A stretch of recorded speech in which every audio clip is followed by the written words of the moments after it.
Happy Advent, everybody.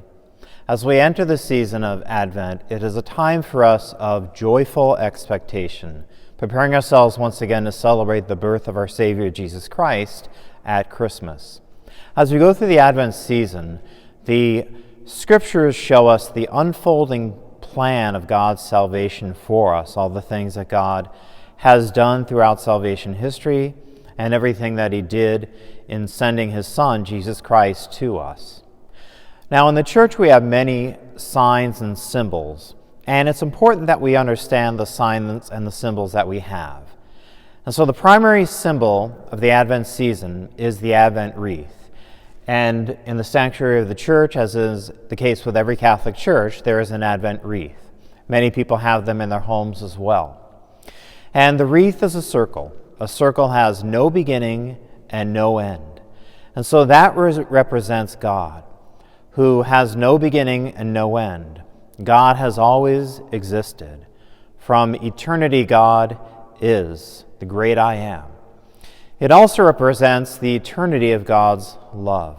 God's love for us has no beginning and no end. God has always loved us. He loved us into existence, and He wants to love us right into salvation. The branches in the Advent wreath come from the evergreen tree. And these branches can stay hardy and green even through the darkest and coldest days of the winter.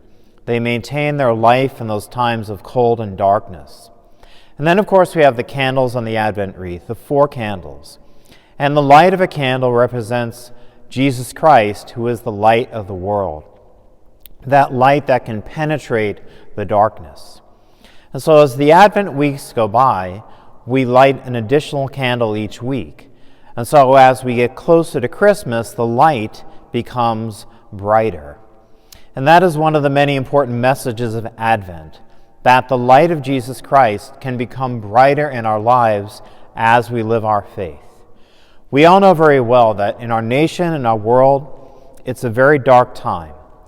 But the light of Christ is piercing through that darkness, giving us hope and joy during this time.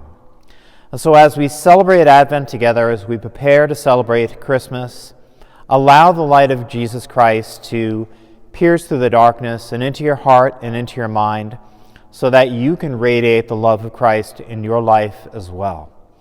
And so thank you for taking this moment with me, and I wish all of you a very blessed Advent season.